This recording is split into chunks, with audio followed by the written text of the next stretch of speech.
This is Nick Black, and today I'm in Los Angeles talking to actor, writer, and musician John Densmore. And John is probably best known for being a member of the now legendary Doors. Hi, John. Hi, Australia. Now, John, you've recently released your book, Riders on the Storm, about the Doors. Can you tell us a bit about the book? Well, it took me 10 years, Nick. That's a very long time, John. Not continually, but I started out writing in journals, and a writer friend of mine said, hey, you got a book in here. And I thought, oh, really? So then I wrote officially 100 pages and got rejected everywhere, even by the publisher of No One Here Gets Out Alive, actually. This was years ago, but it made me write. And I also got approached by agents to get a ghostwriter. You know, a lot of these, let's see, Mick Fleetwood, Bill Wyman, they're all with books, as I call them, with somebody else. So I slogged through this on my own, but I'm very happy to have found another avenue of creativity. How did you manage to break through on your own? How did you get that publishing deal? Well, I mean, to write is to rewrite, so I got better and better. And then I heard this movie probably was going to happen, and that inspired me to get the thing done. So there you have it. What were you trying to achieve with your book? Well, I didn't know at the beginning that it was going to be the cathartic experience that it turned out to be, but I realized after actually sitting down with a ghostwriter for a half a day due to some agent, I knew this wasn't what I wanted to do. You know, I wasn't getting my feelings out. I wasn't doing it myself. So it's been good to be able to have 300 pages to hold in my hand that represents the last 20 years or whatever. Then I can just throw it over my head and go on to the 90s. Right. Okay, now you've done the book, you've completed it. What's been the response to the book, and especially how have Ray and Robbie responded? Well, the book has done real well, and I've gotten a lot of fan letters. It's really inspired me and made me feel really great. Some of them saying, John, give up the guilt. You couldn't have saved Jim, you know? Nobody could have. Has it led you to your own personal guru? Yeah, I'm my guru. Robbie's on the back of the book saying, this is the real story. Ray got his feathers a little ruffled by the book. I gave the book to them and other important people in my life before it was published, and took all their comments and changed what I could. Some things I couldn't change because it changed the integrity of what I wanted to say, and I slaved over this thing for years, and it's my view. Okay. Now, you mentioned it was a cathartic experience for you. It's a very revealing book on your part. You open up a great deal. Was this a difficult process, or was it sort of a natural? Well, it took a long time. I didn't really know that's what I was doing, but early drafts, people said there's no feelings in here. And now it's so full of feelings, people can hardly read it. I mean, it's just very strong. What was the question? Was it a difficult process to Difficult. To open up like that? Well, for example, I wrote this letter directly to Jim as if he could hear me wherever he is. And the first time I did that, I got a little teary and realized I was getting out some really deep, old stuff. So that was good. Then I realized that this would be good to use throughout the book off and on if I wanted to really be strong and speak directly to him. So then I used it as a literary device. Right. Were there any criticisms about self-indulgence?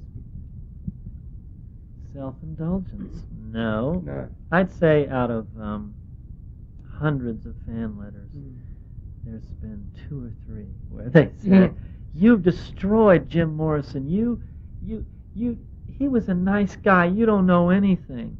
Sort of young 14-year-old Catholic school girls or something, you know, who had his poster on their wall and think of him as one of the Partridge Family or something.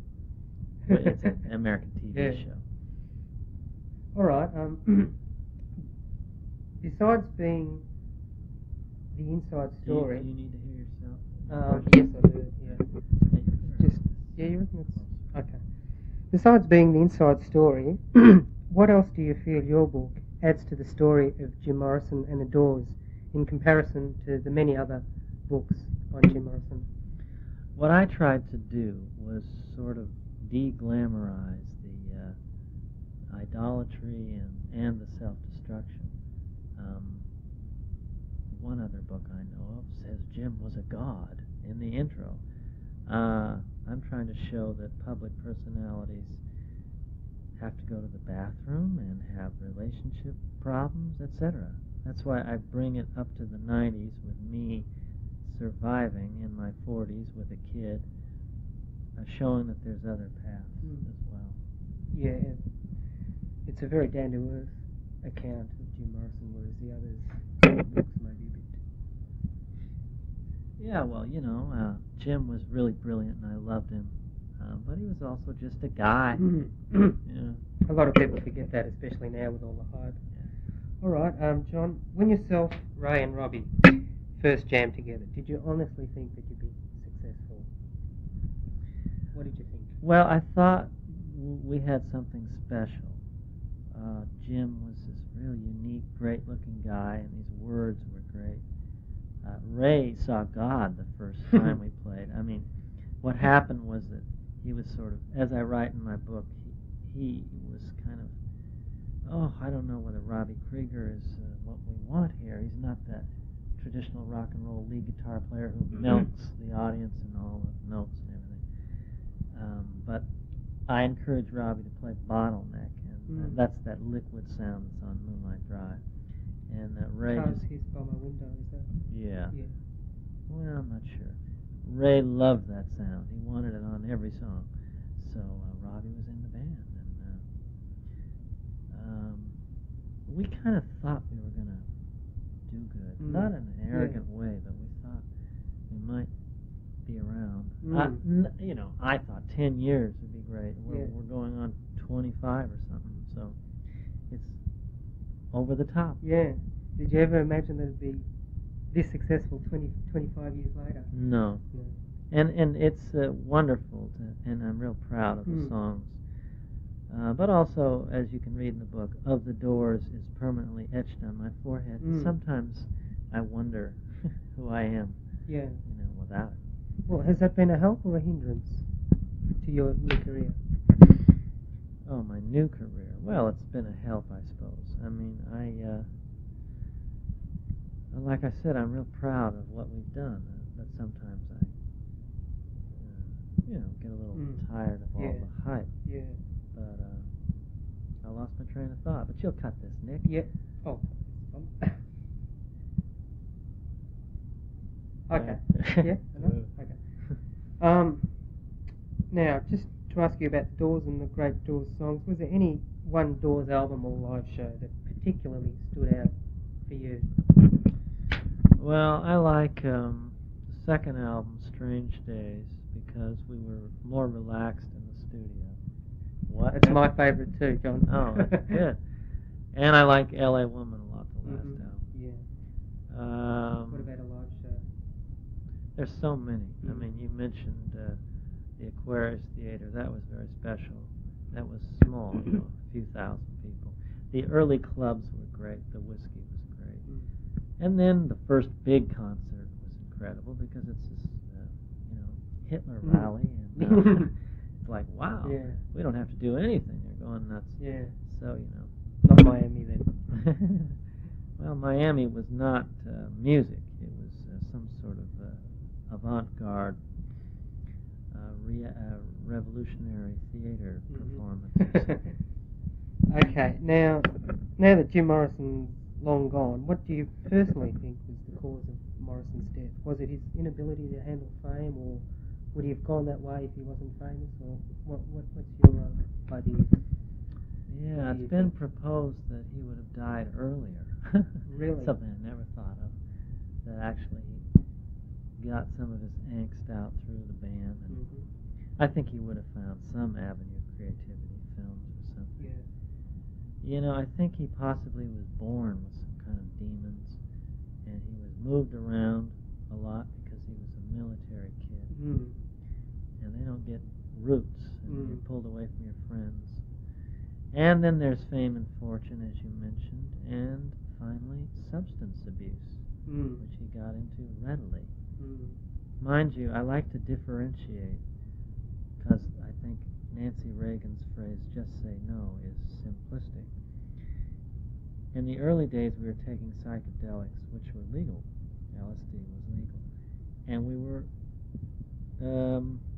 careful, like the Indians are with peyote. It's sacred and dangerous, and if treated right, you can learn things. Then people moved on to cocaine, which surprised all of us, Jim included. We linked that with heroin as a dangerous drug. Then ultimately Jim falls for the big legal drug, alcohol, and he becomes an alcoholic, and that's what killed him. So cigarettes and alcohol kill more people than anything. Let's remember that, folks. All right, now after Jim Morrison died, you, Ray, and Robbie got together to record Full Circle and Other Voices, and after that, yourself and Robbie formed the Butts Band. Now, how did that come together? Well, we didn't want to give up the musical synchronicity we had, so we carried on without Jim. At least we were smart enough not to try and replace him, so Ray and Robbie tried to sing. First album I felt was pretty good. The second one we were really fighting, and it was over. We realized that our focal point was gone. Actually, Ray, we were in England looking for musicians, and Ray left, so Robbie and I stayed there and said, damn it, we're going to make some music, so we formed the Butts Band. It was good. It was a good experience. We did half the album in Jamaica before reggae hit. We saw the Wailers before it happened. So it was really special, and we got to play music. It didn't get very popular, but it's all right. Yeah. Well, the first album was very promising, but after the second album, Here and Now, it just what happened? It all fell apart. Yeah. Musicians wanting to have solo careers before, they lay a foundation of years of work with the band, which Robbie and I knew about, egos and whatever. Right. Okay. Now, after the Butts Band, you guested on Robbie's solo albums, and you also put together the Krieger Densmore Reggae Bonanza with Robbie. Can you tell us a bit about that? No. Okay. There's nothing there, really. No? Just a little... Well, you just got together and... All right. I will tell you that our road manager at the time was working for the Wailers, and he did say that Marley liked our version of Get Up, Stand Up. Right. What a So great that felt compliment. good. That felt real good. Yeah. This was before anybody had covered Wailers records. Well, what got you into reggae? It's pretty different like I said, we recorded half the Butts Band album in Jamaica. Yeah. We knew reggae was coming. Yeah. Okay. Now, backtracking a little bit, tell us about the comfortable chair. Nothing to say. You told us before. Robbie and I wanted to produce, and we produced some friends of ours. Not too good at the record, but it was fun to tell everybody what to do. And that was during when you were members of the Doors. Yeah. Okay. Now, John, after all those recordings with Robbie, etc., you got into acting. Now, tell us how you became involved in acting, because that's acting really helped me. And I learned from writing the book what acting meant to me, because after a big peak like the Doors, the downside, some people die. It's just, you don't have all that praise, and it's hard. So I found myself in an acting class, and I was as nervous for 12 people as I was for 20,000 in Madison Square Garden, and I didn't have my drums. So I thought, well, this will keep me out of trouble. This is good. So that really helped me a lot, and that kind of segued me into writing. So I'm very grateful to have gotten into that. Right. In Australia, we've seen a couple of your acting performances. One was in the cult hit Get Crazy, where you played the manic drummer with a bit of a perspiration problem. How did that come about? Yeah. Well, the business of acting is very political and difficult. I wrote a one-act play, Skins, and I performed it in a small theater in New York and Los Angeles. As far as films and TV, I've done these couple things, but it's very difficult to get started in that. And actually, I have a small part in the Doors movie, so I'm going to push a little in that direction now. We'll see what happens. It's something new. Right. You know. Now, we've also in Australia seen you in Penelope Spheeris' Dudes, where you played a sheriff. Now, how did you get into that? Oh, I auditioned. I auditioned for Get Crazy. I auditioned for Oliver Stone. I mean, granted, there was some nepotism with Oliver Stone, but he had me read 2 parts and, just little things. And I did good. He said I could have either one. So I've read for all these people like a legitimate actor Did they know who you were? Oh, sure. Yeah. Yeah. Did that have any influence? Well, recognition? Did that help or hinder you? I think it helped, but they also needed to hear me speak these lines to make sure I could do the job. Right. Yeah. Okay, going back to Skins, can you tell us a bit about that? Well, it's fairly autobiographical. I mean, I haven't done it in 5-7 years, so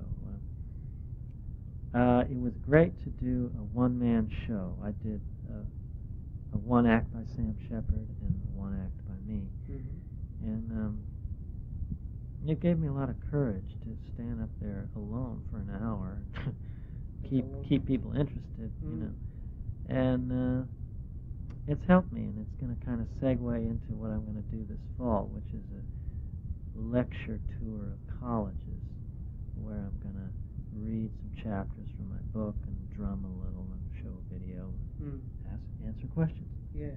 Do you prefer stage or film acting, or is there no difference? Or? Stage is the same as playing live. Film acting is the same as recording. Live, you get instant feedback. It's exciting. Film acting or recording is subtler. It's more technical and precise, but you know that it's going on tape for posterity, so that's kind of a subtler thrill.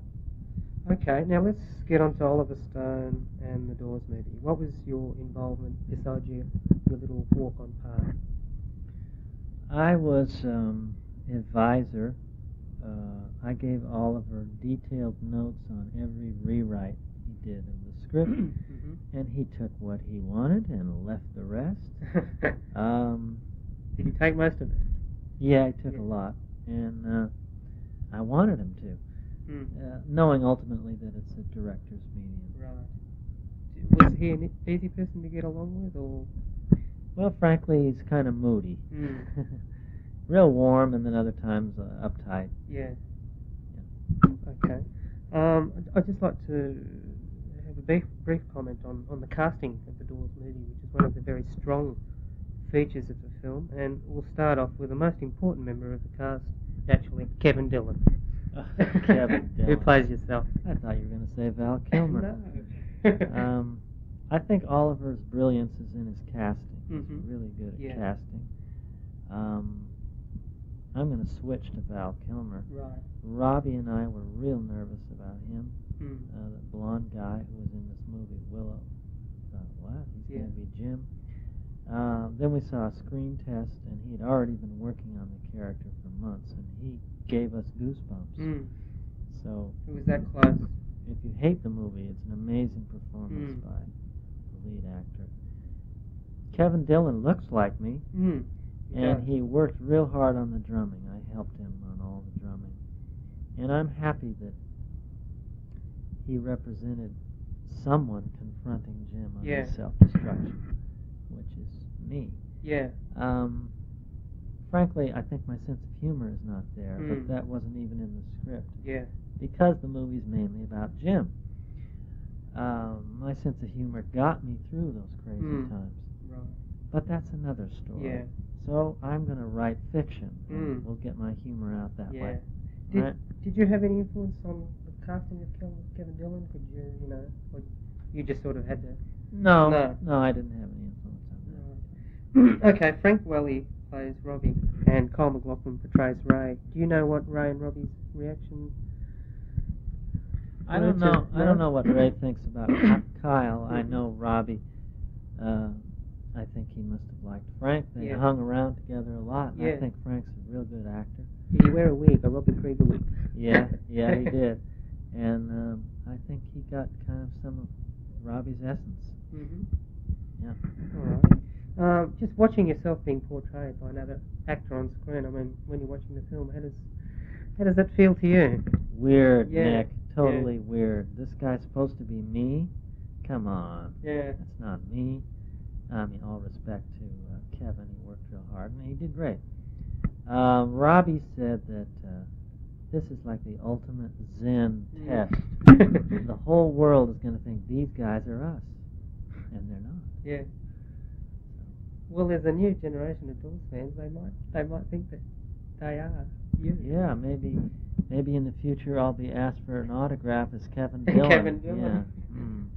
Yeah. Alrighty. I doubt it. By the way, how's the movie done here in America? Because it's being released on May the 30th here in Australia. It's done really well. Mm-hmm. Kind of tapered off quickly, but really good reviews and very, very popular in the first few weeks of release.